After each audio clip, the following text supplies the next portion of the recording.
¿Qué tal? Muy buenas tardes. Esto es La UNAM Responde. Qué gusto que esté con nosotros en este programa de TV UNAM. Una muestra de que nuestra universidad no se detiene, de que ha estado muy activa y trabajando desde el principio de esta pandemia y también ha estado muy atenta a los distintos cambios que se han ido presentando conforme el confinamiento se extiende. Hemos hablado aquí de las distintas opciones que están buscando países de Latinoamérica y por supuesto de otras partes del mundo con respecto a terminar al confinamiento, buscando nuevas formas de movilidad social y económica. Y bueno, una de esas formas que se han modificado es la manera en la que aprendemos, la manera en la que vamos a la escuela. Y esta tarde estaremos conversando con Kenia Andrea Sánchez, quien pertenece a la Escuela Nacional de Trabajo Social, precisamente sobre las nuevas estructuras y herramientas digitales de la educación que se han utilizado muchísimo durante estas últimas semanas. Quédese con nosotros, haga junto con nosotros este programa. Además de este tema, tenemos otras cápsulas de cultura y reportajes que seguramente serán de su interés. Comenzamos saludando al doctor Carlos Rosales, quien nos resuelve algunas dudas relacionadas con el virus del SARS-CoV-2, la enfermedad de COVID-19 y mucho más. Gracias, Rosa. Muy buenas tardes. Seguimos con las preguntas de nuestro público. Ahora nos han preguntado: un familiar presentó los siguientes síntomas: dolor de garganta, fiebre, diarrea. No tuvo dolor de cabeza. Al ir al médico le dieron antibiótico y aún así presentó fiebre y diarrea. Pero ayer ya no presentó ningún síntoma. Y quieren saber si al ya no tener síntomas todavía se puede hacer la prueba del COVID. Claramente el médico sospechó que la infección de esta persona era por alguna bacteria y le recetó antibióticos. El hecho de que ya no presente síntomas muy probablemente significa que eso fue y ya se está recuperando. No tiene caso para esta persona que se le haga la prueba del virus. Otra pregunta: mi padre tuvo COVID y falleció. Yo tengo COVID y voy saliendo de la enfermedad. Mi hermana, que vive en la misma casa, no presenta síntomas. ¿Podrá ella presentar síntomas más tarde? Es probable. Hay dos escenarios. Ella, la hermana, ya se ha infectado y se encuentra asintomática. Esto es, tiene la infección, pero no desarrolla síntomas de enfermedad. O bien, desarrollará síntomas más tarde. Lo que hay que hacer es permanecer en casa y permanecer en observación. Si desarrolla síntomas, hay que acudir al médico y seguir las indicaciones de los médicos. Cuídese mucho y eso es todo lo que hay que hacer. Gracias.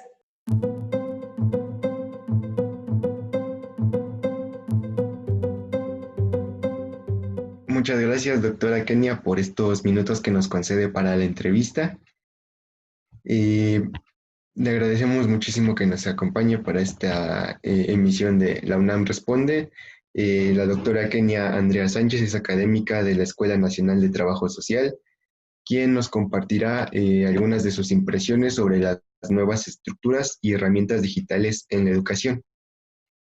Pues primero que nada, y para comenzar, doctora Kenia, nos gustaría que nos hablara acerca de los retos que considera que se han presentado con esta cuestión de la educación a distancia. Sí, muchas gracias, Jesús. Gracias a TV UNAM y al programa de UNAM Responde por la invitación. Pues sí, estamos teniendo algunos retos. Digo, si bien el esquema de la educación en línea ya venía con una tendencia de auge, ¿no? De mucho movimiento, de mucha oportunidad para muchísimos jóvenes y también otras personas, ¿no? Que trabajaban y estudiaban o que viven lejos, ¿no? De centros universitarios o de educación de formación, ya venía con un auge, un movimiento bastante fuerte. Pero bueno, esta situación nos enfrentó básicamente como a un golpe de realidad, ¿no? Yo diría, y estaría como de acuerdo con un concepto de Pablo Gentili, un un académico, compañero académico de Claxo, que habla de la pulverización del acto educativo, del proceso pedagógico. Pero bueno, la pulverización fue porque esto nos tomó así de golpe y de sorpresa, pero realmente los esquemas de educación en línea ya venían trabajando bastante fuerte. Yo vería como retos, más bien algunas cuestiones externas, ¿no? Por ejemplo, no en todos los lugares, ya sea ciudad o a nivel nacional, hay la misma fibra de red óptica o sea, los alcances, por ejemplo, de Wi-Fi, eso como en el aspecto técnico. Pero es cierto, y como ya muchos colegas, compañeros, profesores lo han dicho, también hay un asunto de inequidad, es decir, no en todos los hogares, no en todas las familias existen tantos dispositivos como para que las jóvenes, las juventudes, las infancias puedan estar como en sus canales formativos ahora con este esquema. Aparte de que los costos son altos, o sea, es un servicio que realmente no es para todos, ¿no? E insisto, aun cuando tuvieras el servicio, aun cuando tengas una señal de Wi-Fi al interior de tu casa, tanto la demanda como la inequidad también que hay en las zonas sobre la red de fibra óptica es un poco complicado, ¿no? Entonces yo creo que los retos tienen que ver con esa inequidad y esa desigualdad de acceso en el Wi-Fi, en la 5G, lo que le llaman todo esto, ¿no? Y bueno, justo pues dentro de estas distintas realidades que debemos de considerar, ¿usted cuál considera que son esas poblaciones en las que se presenta justo este mayor reto de tener un sistema educativo a distancia? Sí, mira, básicamente a veces siempre miramos y decimos, porque es cierto, ¿no? En las poblaciones de nuestros pueblos originarios, estos sectores, es cierto. O sea, ahí se presentan los mayores retos desde antes, ¿eh? O sea, desde antes que viniera todo esto, hay una falta de acceso en todo sentido, en cuestión de infraestructura, en cuestión de cómo llegan las infancias a tomar clases, además multinivel. O sea, ya existía un reto y un panorama bastante difícil.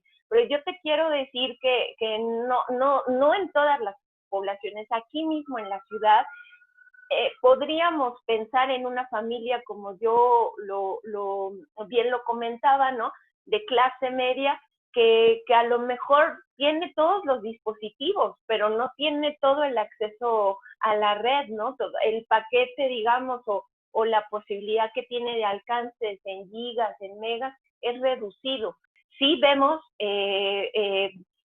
digamos, una heterogeneidad en ese tipo de poblaciones. No, yo creo que ante esta situación, efectivamente, la mayoría de las poblaciones de clase media, insisto, clase media baja, y por supuesto aquellas poblaciones que viven en lugares remotos, pues tienen esta mayor situación de vulnerabilidad en el acceso. Entonces sí creo que es una cuestión también de recursos, es una cuestión también de que pensemos que se perdieron muchos empleos en la ciudad y ciertos servicios con los que tú contabas, tenías una mensualidad y podías pagarla, quizá para mucha gente ya no le es posible, ¿no? Por esta pérdida de empleos. Ok, y regresando un poquito a la cuestión de la experiencia previa que nos comentaba de su misma situación, de su misma dinámica con sus alumnos, en esta consideración de los niveles de estudio, ¿no? Hablamos desde niveles primarios hasta los profesionales en universitarios. ¿Cuáles considera que son esos retos que se presentan a esos niveles de educación? Sí, efectivamente, son retos diferenciados. Yo creo que en las juventudes universitarias, en las y los jóvenes de la universidad, además de nuestra casa de estudios, siempre hay una tradición de mucha autonomía también en las técnicas y didácticas de estudio, ¿no? Y creo que tenemos juventudes que no se quedan con lo que reciben en el aula, o bien ahora con lo que reciben en un classroom o en un aula virtual de Zoom, sino que siempre andan buscando. Hay una cierta actitud y carácter autónoma que ayuda. Incluso en estas experiencias que he podido tener la oportunidad de platicar con compañeras y compañeros profesores, inclusive ellas y ellos mismos te enseñaban cómo utilizar, ¿no? O te indicaban cómo utilizar las redes, que ahí se me hace que es algo muy importante porque sigue permaneciendo el acto pedagógico como una relación dialógica, ¿no? Como una relación de construir conocimiento entre las dos partes. En las infancias, sobre todo en las niñas y los niños que se encuentran en formación primaria, creo que sí la situación es un poco más difícil, ¿no? Sobre todo además porque también se viene de una tradición del sistema de educación básico muy dependiente de la escuela, de la infraestructura y de todos los rituales, de todos los procesos que se dan adentro de la escuela, ¿no? También lo hemos visto, hemos tenido la información de cómo las familias pues se estresan, ¿no? Porque ahora sienten el cargo, ese cargo, esa responsabilidad de la educación, porque también había una relación un poco, yo diría, insana, ¿no? En el sentido de que se pensaba la escuela como un depósito, ¿no? Como un depósito, háganse cargo, ¿no? No como un proceso de responsabilidad, de corresponsabilidad entre la familia y el sistema educativo, ¿no? Entonces, pues era como las familias, para eso tienen a su maestra, para eso tienen a su maestro, háganse cargo, ¿no? Ahora que lo están viviendo, pues también creo que es una dificultad de que los padres, las madres, puedan relacionarse a fondo con ese proceso, ¿no? Y por el otro lado, pues, insisto, venimos de una tradición de un sistema educativo bastante dependiente, bastante atrasado en ese sentido, en el sentido también de considerar a las y los educandos, a las niñas y a los niños como depositarios de conocimiento, no como actores de su propio conocimiento, ¿no? Salvo algunos sistemas, pero algunos sistemas que no son, digamos, en la generalidad, ¿no? Como el Montessori y todos estos sistemas que son diferentes y que además se recrean en sistemas de educación privada. En el sistema de educación pública, pues se tenían esos esquemas. Entonces me parece que ahí es el reto mayor, pero también me parece que se está trabajando en ello, ¿no? Y bueno, ahorita que también ya nos hemos introducido esta parte de los medios, pues mencionaba, ¿no? La cuestión de la televisión como un mecanismo, un medio que aún continúa siendo pues es un medio masivo, ¿no? Al igual que la radio, y hoy tenemos la posibilidad en Internet, pero refiriéndonos a la cuestión de radio y televisión, ¿cómo considera que ha sido esta dinámica el intercambio educativo a través de estos dos medios, televisión y radio? Sí, creo que igual, pues como todo, no han tenido que estar innovando en el camino, y eso, bueno, de alguna manera es positivo. Obviamente pensando en este ciclo escolar, pues es un proceso que se tiene que consolidar, es un proceso, vamos a decirlo, de construcción, experimentación en lo que se va consolidando, pero me parece muy importante que se tenga la posibilidad o de pensar, digamos, en un mediano plazo o a un corto plazo, que ya es el siguiente año, lo que resta de poder consolidar los dos sistemas, televisión y radio, ¿no? Que sabemos que son dispositivos muy importantes, sobre todo de acceso a comunidades muy alejadas. La radio tiene una alta tradición de comunicación en ese sentido, y también la televisión. Hemos visto también imágenes de que o las propias encuestas del INEGI lo dicen, ¿no? Hay ciertos hogares que pueden calificarse como con cierto nivel de pobreza, pero existe una televisión, ¿no? Que también es, pues ahí está, ¿no? Yo decía, son dispositivos con mayor tradición de comunicación e incluso de entendimiento de cómo relacionarse con el dispositivo que otros, ¿no? Aparte de que estamos hablando esto del problema de la falta de accesibilidad en el Internet, que es una realidad. Entonces me parece que la televisión y el radio sí pueden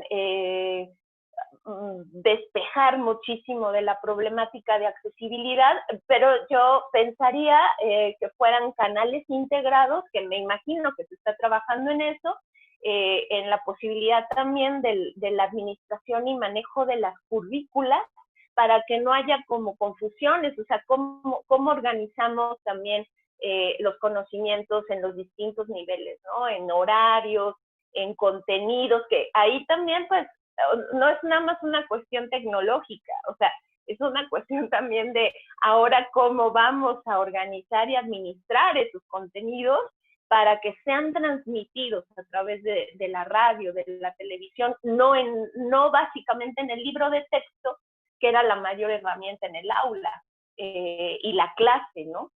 Sino ahora se tiene que organizar esto a través de saber comunicar estos contenidos a través de estos dispositivos. Eso es un gran reto.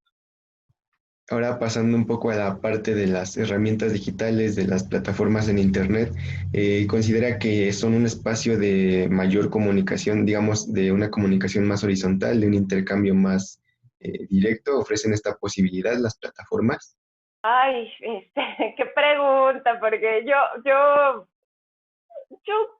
tengo algunas resistencias, ¿no? Pero con respecto a la parte de los dispositivos, porque finalmente es un acto mediado por los dispositivos, por las plataformas. Digo, me parece que sí hay posibilidades de horizontalidad, aunque yo seguiría pensando que el término de educación es mucho más amplio, mucho más profundo, es decir, volvemos a lo mismo, no es nada más un depósito de conocimiento, sino es un acto completamente humano y de socialización.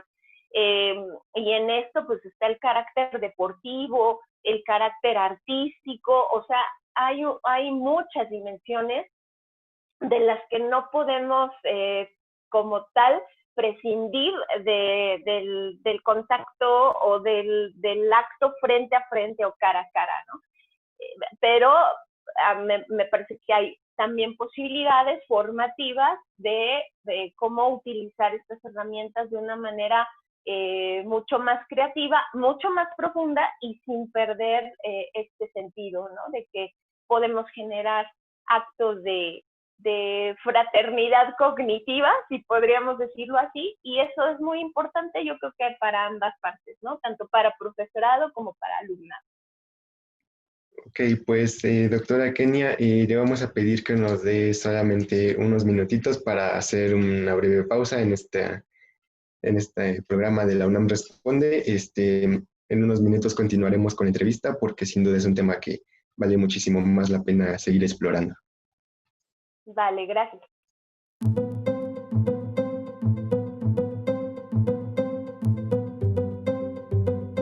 Comenzamos este segundo bloque de la UNAM Responde con una cápsula que nos presenta la Coordinación de Humanidades, en donde distintos especialistas e investigadores nos invitan a reflexionar cómo será este regreso ahora que estamos volviendo a las calles.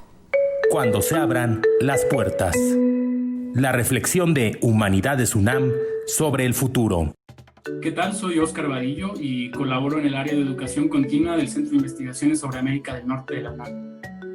Imagino que cuando se abran de nuevo las puertas de este encierro, vamos a enfrentarnos a un mundo en el que tenemos oportunidades, pero en el que también tenemos desafíos.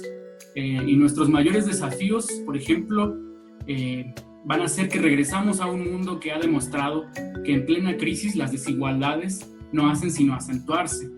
Un mundo de fronteras más cerradas, en el que van a proliferar discursos políticos xenofóbicos, un mundo que le tiene sobre todo miedo al otro. Específicamente en el área de arte y cultura, creo que, y a pesar de que fueron las películas, los libros, la música, los que nos salvaron de la locura en este encierro, tendríamos que regresar a defender espacios que ya se habían ganado y que están amenazados otra vez. Ya sabemos que siempre que hay problemas económicos, los primeros recortes que se anuncian son en el área del arte y la cultura, en los teatros, en los cines, en los museos, en proyectos editoriales, en apoyo a los creadores. ya tendríamos que aprender que ni el arte ni la cultura son elementos accesorios de una sociedad, son elementos centrales, de hecho, y que el apoyo que se les brinda no puede ser visto ni como una dádiva ni como una limosna.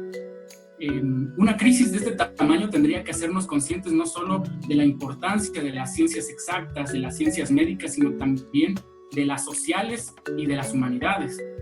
Tendríamos que ser conscientes también de otras cosas. Por ejemplo, de que el progreso no es una línea ininterrumpida, de que el desarrollo no puede medirse solamente en términos económicos y de que nuestra vieja normalidad era insostenible por muchas cosas, entre otras, porque estábamos obsesionados, y lo seguimos estando, con el consumo, con la individualidad.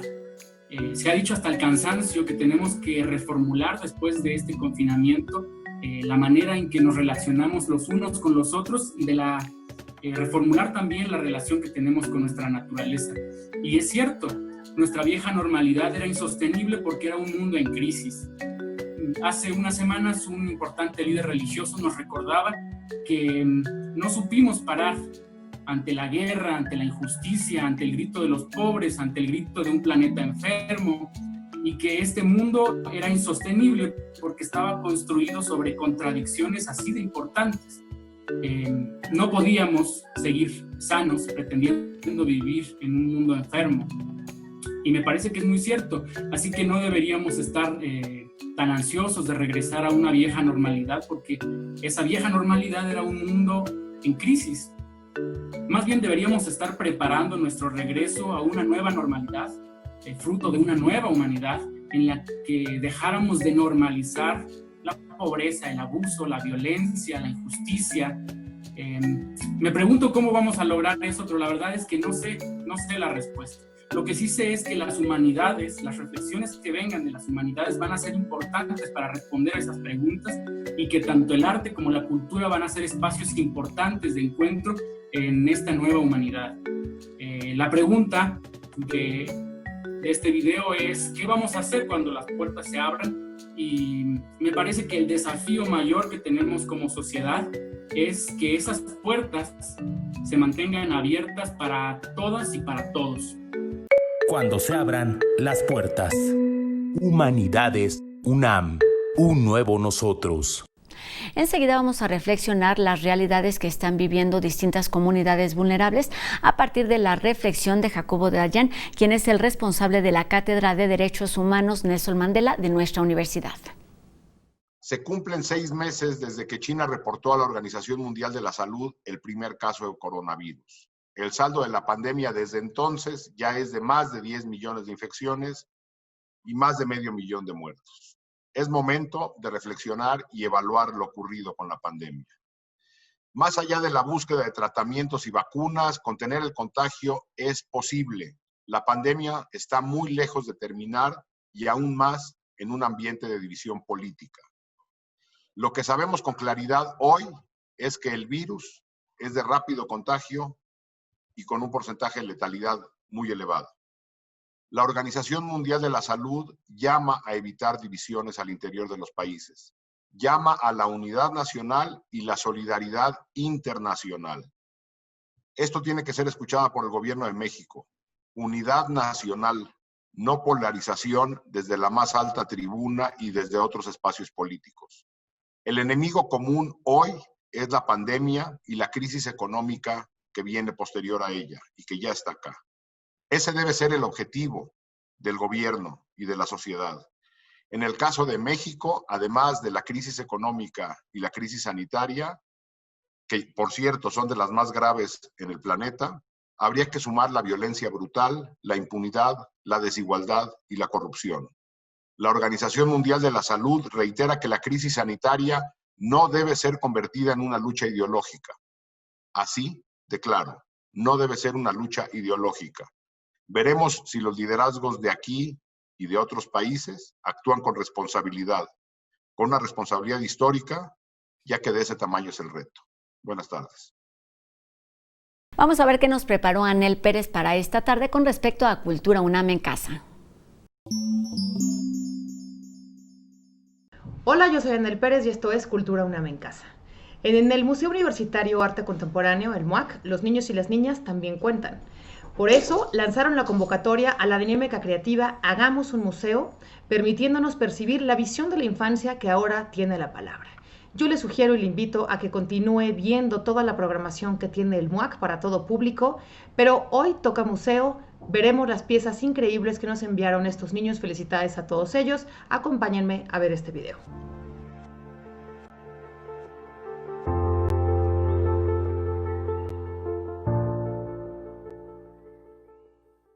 Soy Alexa, tengo 9 años, soy de Playa del Carmen, Quintana Roo.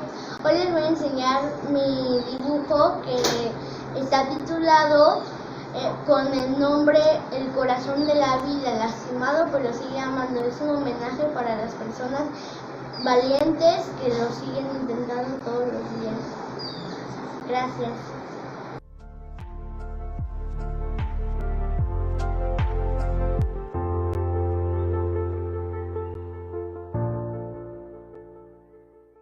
Hola, buenas noches. Mi nombre es Iker y tengo 6 años y mi pintura se llama El espacio exterior, y como pueden ver hay estrellas, ovnis, un astronauta, un marciano, un cohete, y las hice con pinturas de agua y muchos colores, y pueden venir a verla en este museo. Gracias.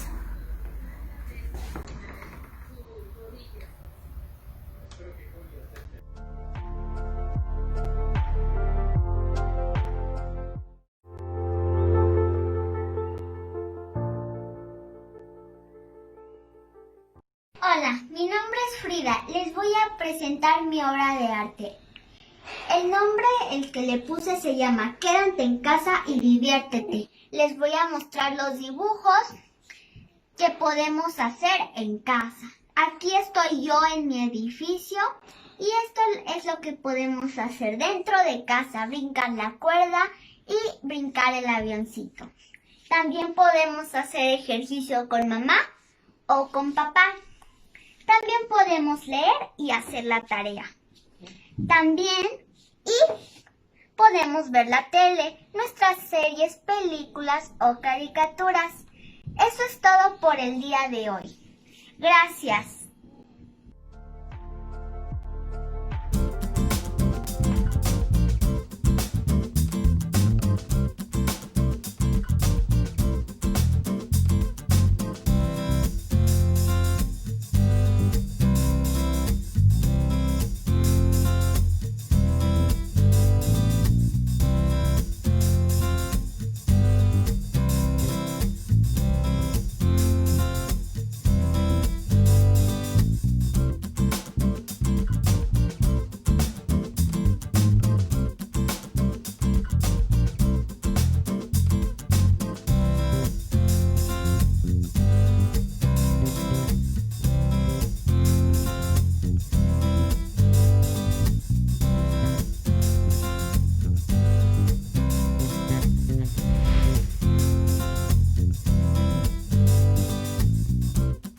Ha llegado el momento de buen humor. Vamos a ver qué nos preparó para hoy el equipo de No Memes.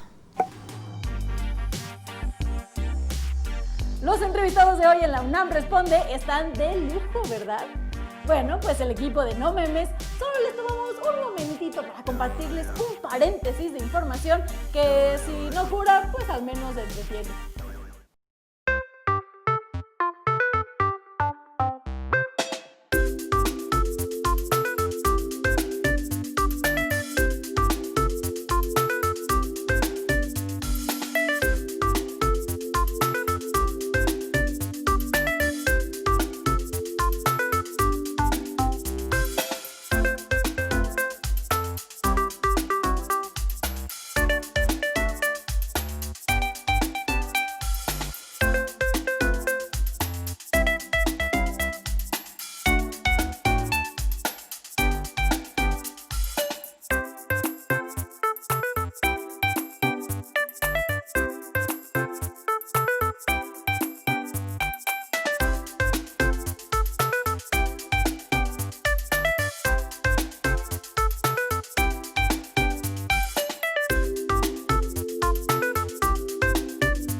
Seguiremos reflexionando sobre la educación en tiempos de pandemia, esto después de la pausa. No se vayan, esto es La UNAM Responde.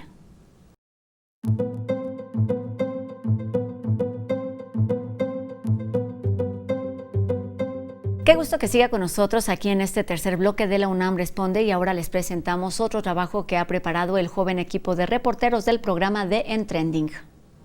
En la península de Yucatán existe un área natural protegida llamada la Casa del Mono y del Jaguar.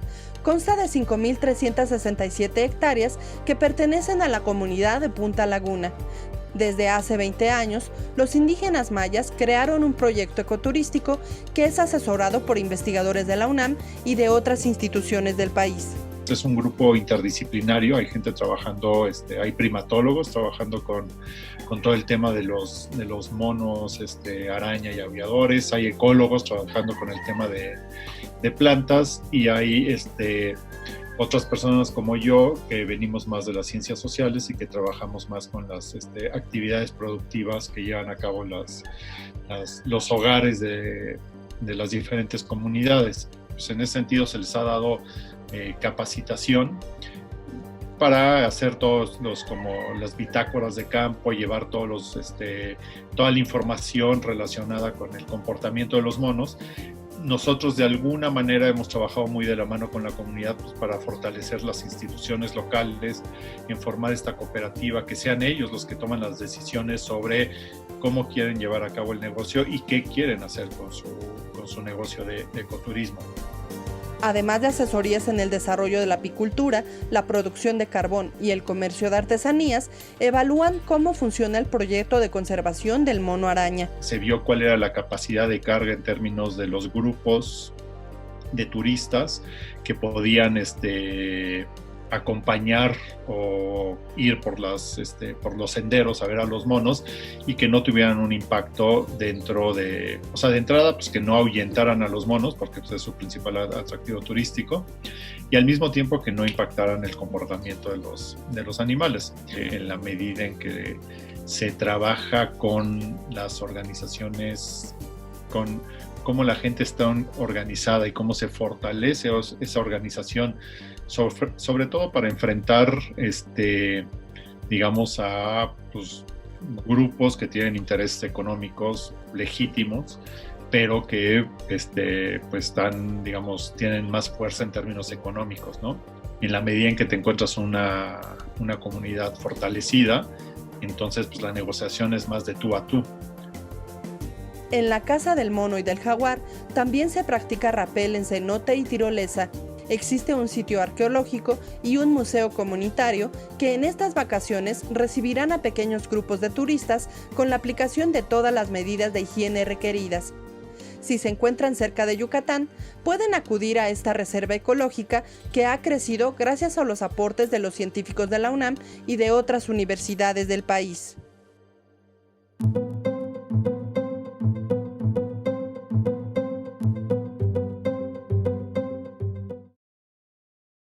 Bueno, continuamos aquí con la doctora Andrea Kenia Sánchez, académica de la Escuela Nacional de Trabajo Social, que nos comparte acerca de sus experiencias, de su conocimiento respecto a las nuevas plataformas educativas y la manera en que se ha modificado el sistema a partir de la pandemia que vivimos con la enfermedad de COVID-19. En el bloque anterior nos mencionaba acerca de esta modificación que no solamente se dio pues en la cuestión de la educación, ¿no? Con los alumnos y los profesores, sino también el involucramiento que ha tenido que tener los padres de familia.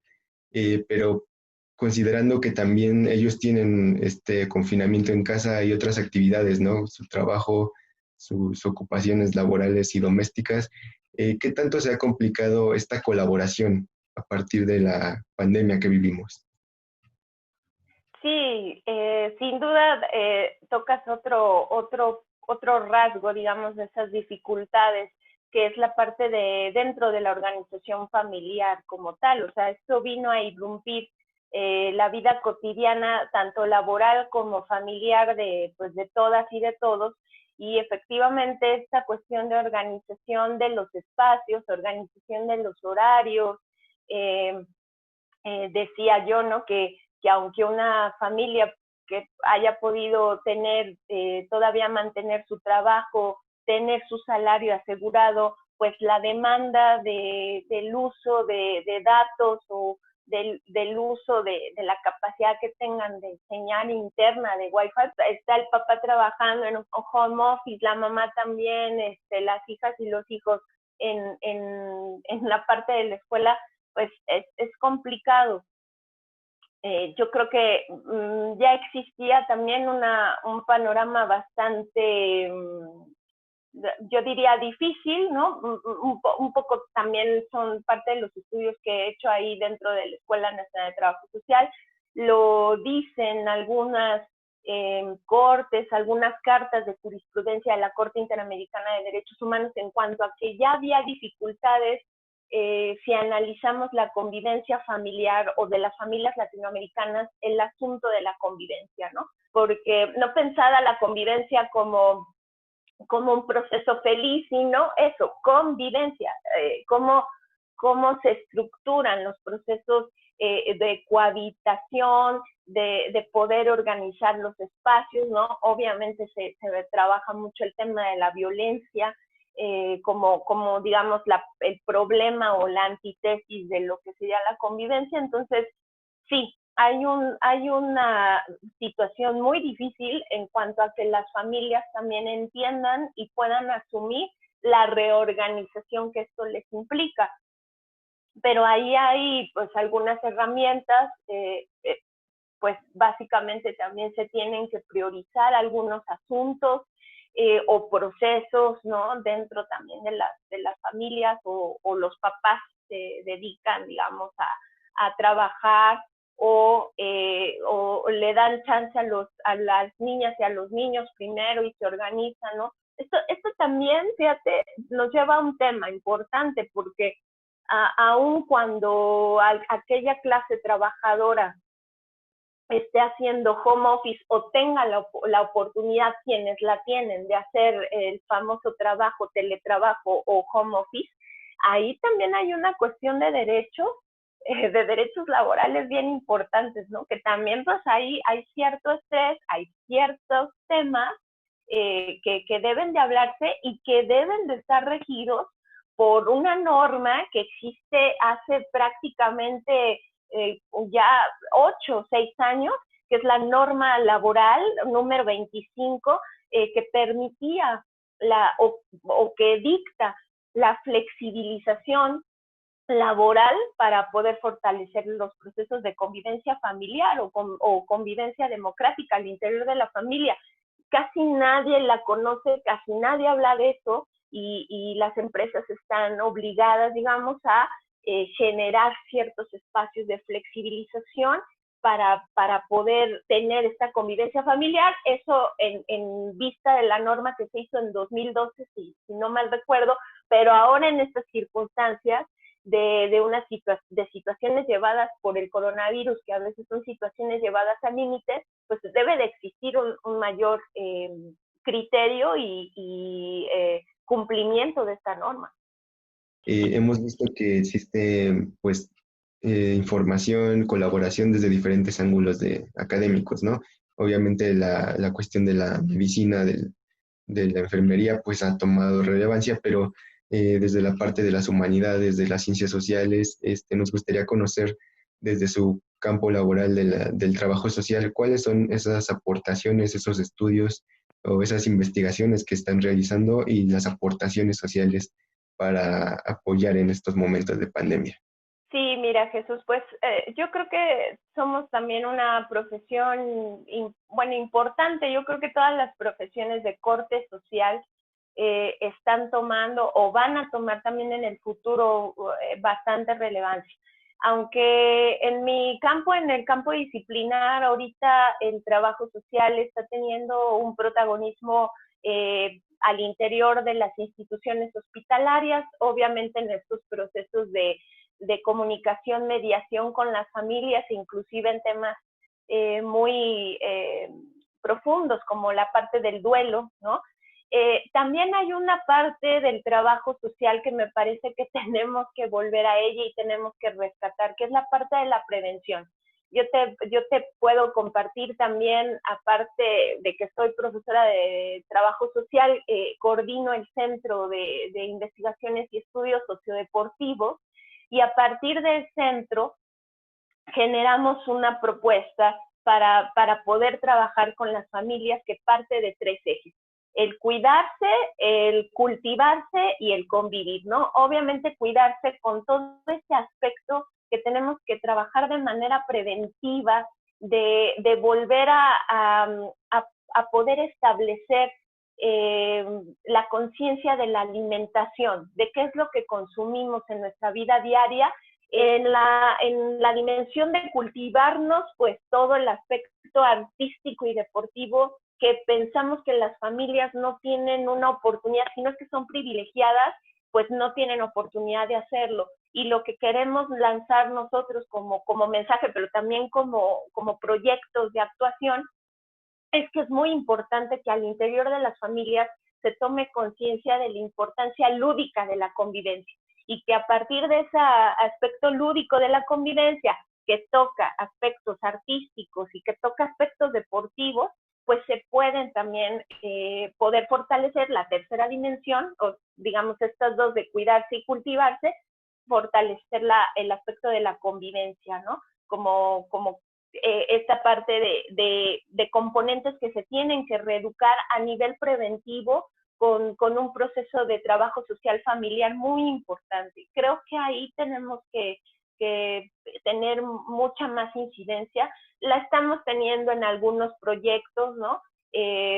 También a nivel nacional, y ha habido ver con colegas, pero creo que también estaría bien, ¿no?, que pudiéramos tener una política pública hacia las familias mucho más concreta, de acompañamiento sociofamiliar o psicosocial a las familias, que sea de carácter más institucionalizado. No lo tenemos, pero eso no nos impide a que estemos haciendo proyectos de este tipo, ¿no?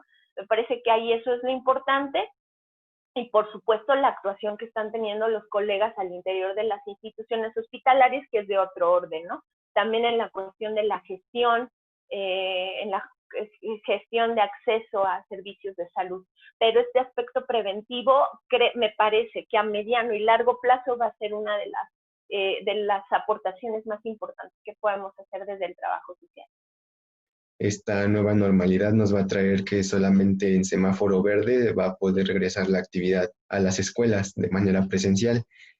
¿Usted considera que es viable este regreso cuando sea posible con el color verde, o se debe de repensar esta estructura y aprovechar las herramientas como nos ha enseñado esta pandemia con la educación a distancia? Esta idea de que nos coloca el rector y que me parece pertinente de la educación híbrida es una salida, porque sí, como dices, se ha dicho el semáforo verde, pero también se ha dicho y hemos visto en otras partes del mundo, como China, como Corea, ¿no?, las medidas que han podido tener adentro de los salones.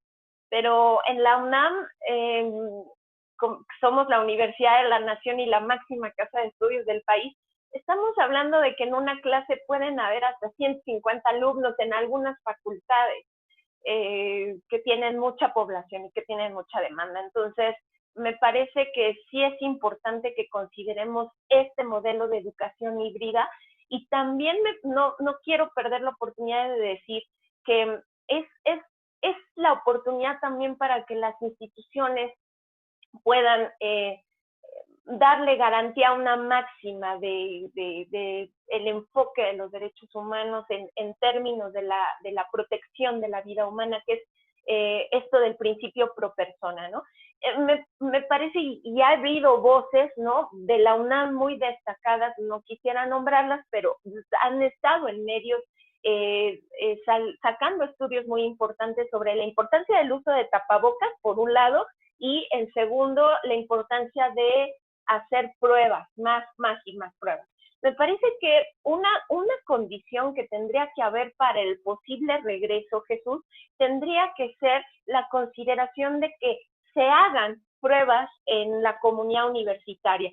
Y si habría que tener una razón presupuestal o una razón de prioridad presupuestal a esto, tendría que ser entonces el alumnado el alumnado por un lado y los perfiles de mayor vulneración o vulnerabilidad. Por ejemplo, no es lo mismo hablar de un profesor de carrera, no es el mismo sueldo que lo que pueda ganar un profesor de asignatura. Entonces sí me parece que sería importante que yendo o viendo la posibilidad de poder regresar, sí se tendría que considerar que a la comunidad universitaria se le pudiera hacer un muestreo, no sé, pruebas para que se pudiera conocer este asunto. Y pues lo otro, seguir perfeccionándonos y trabajando esto de los esquemas de educación híbrida que me parece que son muy importantes. Desde su experiencia, desde su área de conocimiento, ¿cuáles son esas recomendaciones que tiene pues, para que se logre una educación lo más integral posible?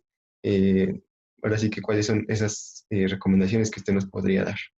Yo creo que una de las primeras recomendaciones, y esta va para mis compañeros profesores y profesoras, es que podamos ser abiertos y podamos ser flexibles hacia la apertura de estas nuevas herramientas y de esta dimensión tecnológica que nos propone.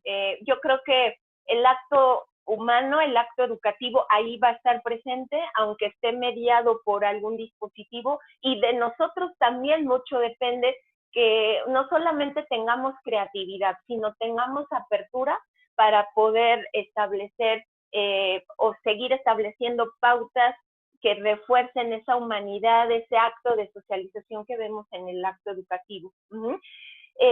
Y bueno, recomendaciones a nivel, bueno, que las chicas y los chicos sigan teniendo paciencia con sus profesores y profesoras, que a veces algunos son resistentes, algunos pues llevan muchísimo tiempo en otro esquema y quizá no lo entienden. Entonces, pues sí podría hablar de paciencia, pero también de exigibilidad, es decir, no, tampoco se vale de que digamos, no, pues ya pobrecito profesor, hay que entenderlo. No, me parece que sí es importante que puedan comunicar dónde están fallas, dónde hay las resistencias, también obviamente desde sus condiciones. Algunos alumnos, alumnas han dicho, oye, no tengo las condiciones de conectividad, ¿no? Y ha habido también apertura dentro de los procesos institucionales.